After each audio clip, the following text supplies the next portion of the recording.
What's up, guys? Welcome back to Eric the Entrepreneur, again, also known as ETE, where I share financial education and numerous other things. But today we're on financial education. As you saw in the title and as you see on the screen, you obviously know what the video is about. And before I get started, I just want to disclose that this is not advice whatsoever. This is simply information based off of my own experience and knowledge, and basically how I am taking my approach and moving towards financial freedom and success.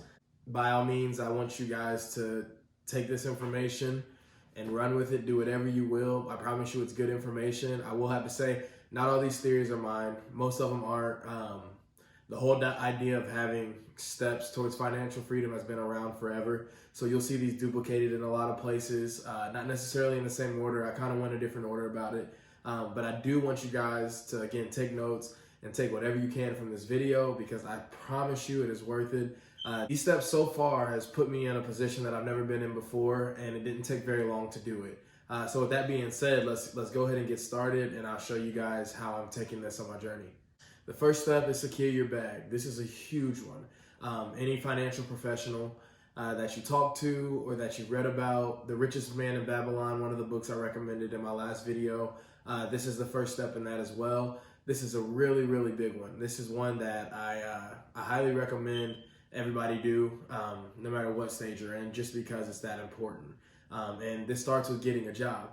So a lot of people our age, my age specifically, seem to not get this part. I know that we're a long way past the working stage where history was in like the last generation, but this is still a big deal. If you can develop a work ethic, get a job, and secure a steady flow of income, that is the main thing. One thing that I see a lot of on social media is side hustles. Side hustles are great, but side hustles are not your job. They are not something that you need to consistently try to do, and they're not something that you just quit everything to do. It's called a side hustle because you do it on the side. So again, get a job, secure your bag in that, and then move forward. The next is one that a lot of the adult audience will understand, unless you are moving into adulthood, which is deductibles. And this is something that comes along with insurance and a lot of other necessities in life.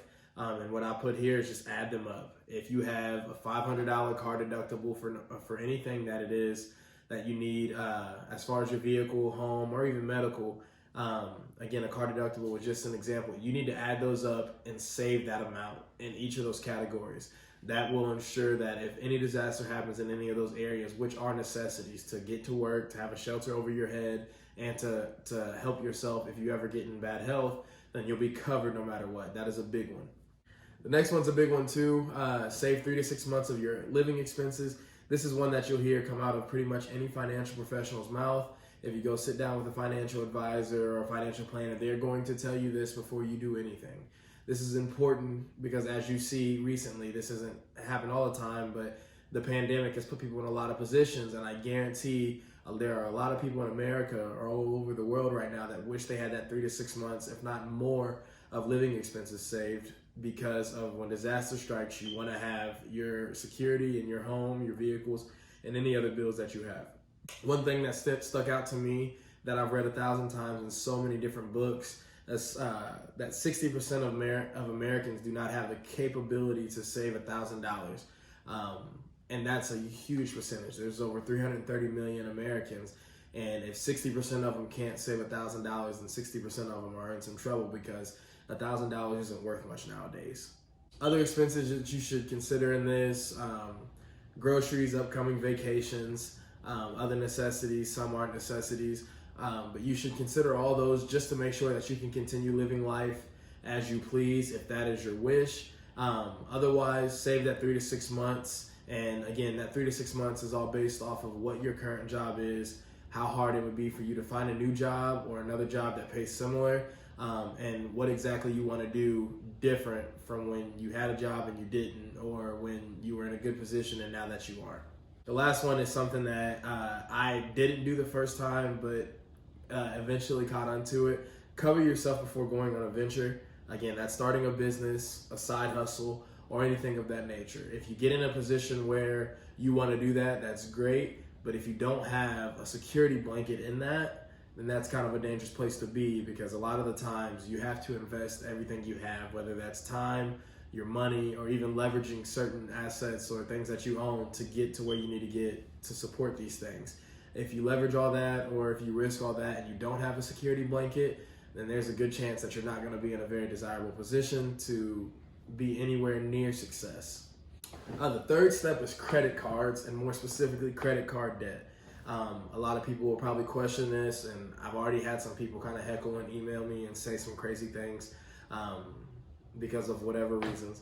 But I strongly encourage that credit card debt comes up in this specific stage, just due to the fact of what you see on the screen. The average national credit card interest rate is 17%. That's absolutely nuts. If we could have something grow as far as an investment at 17%, then that would be amazing. But 17% is too much. This is why if you read about any people as far as being successful in the financial world, you'll see that they pay their credit cards off monthly. So this is also what I suggest. If you're one of those people that don't have a credit card but are looking to get one, I don't suggest a credit card right away. I do suggest a prepaid credit card, and again, I will have another video on that later. It's a good way to not only help your credit, but to build up trust with your banks, and also build good habits as far as using a credit card or just financial habits, period. But you definitely need to take your credit cards very lightly. They're a good tool, but they're a dangerous tool. So if you're using that at all, pay it off monthly. If you have that debt, you need to focus on that. You need to get rid of it because the interest rate is just too much nowadays, no matter where you are as far as credit or in your financial life. This is a bonus tip. This is one I had to throw in there. Again, I'm not giving advice, I'm giving information. So take what I say as information, do your own research and apply it to that. And with that being said, this is a tip that you can do to help you with that as well. Just in case my word isn't enough, go to your financial group locally or agency, whatever you have, Edward Jones, something like that, and ask questions. Go meet with somebody. They're professionals that have time. Some of them may get a little upset, but it doesn't really matter. That's what they're there for. You may walk in and find somebody that may be the most helpful tool to you outside of me that you could possibly have. And I've done this on multiple occasions. I've talked to so many advisors at Edward Jones and my local agency here, and just ask them questions. Pick their brains where I ask, where should I be? Where am I at? What do I need to do next? Steps to get to where I need to get. And they'll tell you a lot of what I'm saying now. They can give you great guidance, and they're also by law, by fiduciary law is what it's called, required to give you good information and required to help you go down the correct path according to what they would do in their own financial lives, and they're all sworn by that oath. Let's just face it, everybody's not ready to invest.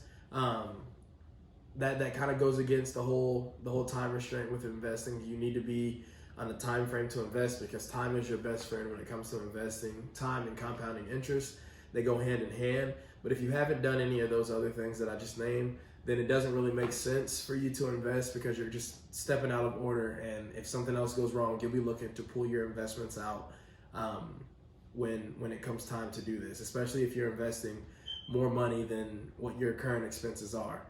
This is a big deal, because you don't want to be in that position. And when you pull that money out, whether you see it right away or not, everybody has a tax obligation to any winnings or capital gains in the stock market.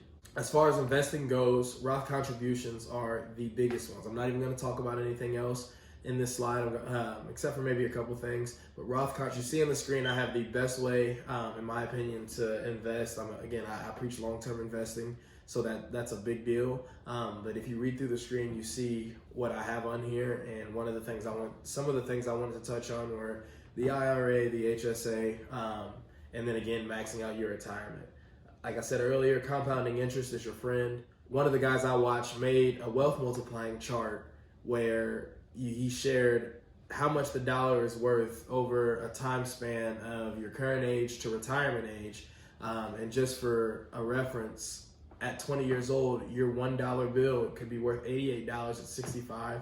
And I'm sure you've seen that in other places, but that stuck out to me super well. That's one of the things that sparked me into kind of becoming educated in these things. This is a big deal because really it's just living. Anybody can make a little bit of money and invest a little bit of money.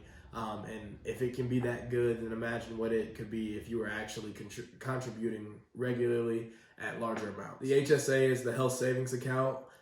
That's a big one too. This is, again, goes along with employer benefits. A lot of the times, as you see on the screen, it moves like Roth for med expenses. So you are saving money towards med expenses. I believe the max contribution right now is like $3,600 a year.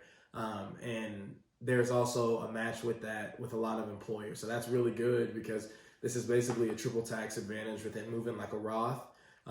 You get tax deductions, and the growth that you see is tax deferred. And so it's really good because you get all those benefits in one, and then you can still pull it out at 65.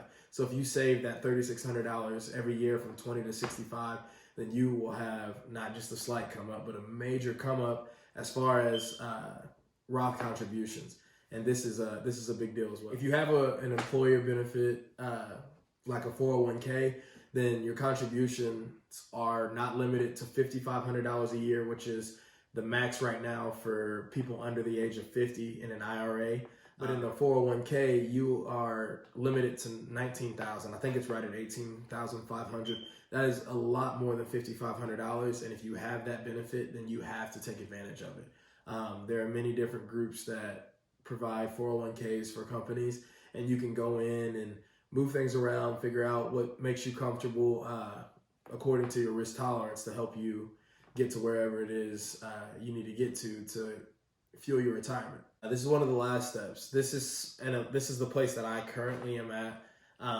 Again, I'm ahead because of my specific position, but I'm not ahead. I still have a long way to go. I'm just going crazy. I know that I have big goals as far as finances, and one of the things I want to do is achieve wealth at a level that I've never seen before. And I've met some pretty wealthy people, and so one thing I know I have to do is be extra. I've got to be so extra as far as my savings, and I'm not depriving myself. I'm not doing anything like that, but I'm saving like crazy. At this point, I think I'm saving 60% of my income. A lot of people will say, oh, that sounds like you're depriving yourself.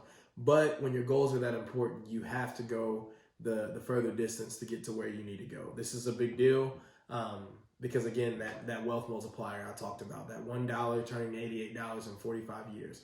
If I can invest and contribute a maximum amount, according to what I just said, 60%, then I can touch a greater wealth than I've ever seen before. And half the time that I thought I should probably achieve it. And again, that's just investing into markets and things like that. That's not counting real estate or anything else that I plan to get into or that I am in. So I highly recommend this as well. This step is kind of an added extra, but it is very much so important. You need to pay attention to this. And I kind of stressed on where to put it. It is crazy that I put this last, but it's not. And I just want you to listen to me why. And as you see on the screen, and it's kind of self-explanatory, these are lower interest debts. You'll see coming out of college 3, 4, 5% on your student loans. That is not a bad percentage at all. That's something that you can wait on because it won't hurt you.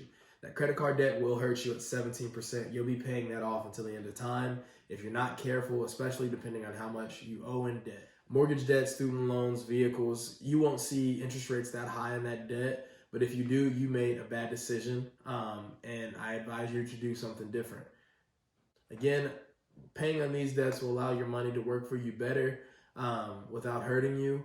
I am 100% believer that every dollar that you make has power, and so you need to make sure that every dollar that you make is reaching that potential and using its power to work for you. And by focusing on these last, then you can do that. Paying off these smaller interest debts early can help. You may see a spike in your FICO score or something along those nature, but it may hurt you in other places, aka the time that I was talking about that you need to see compounding interest do its best.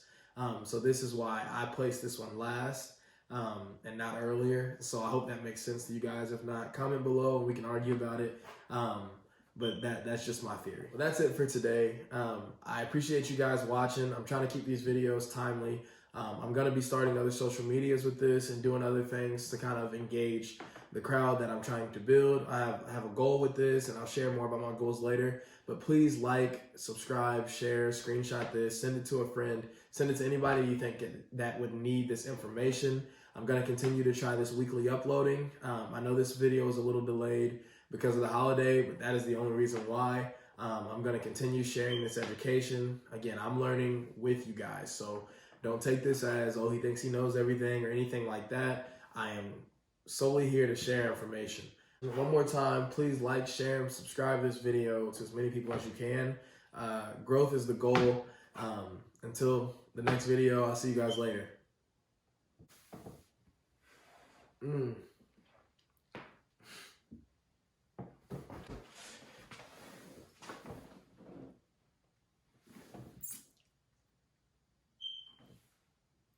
Check me out.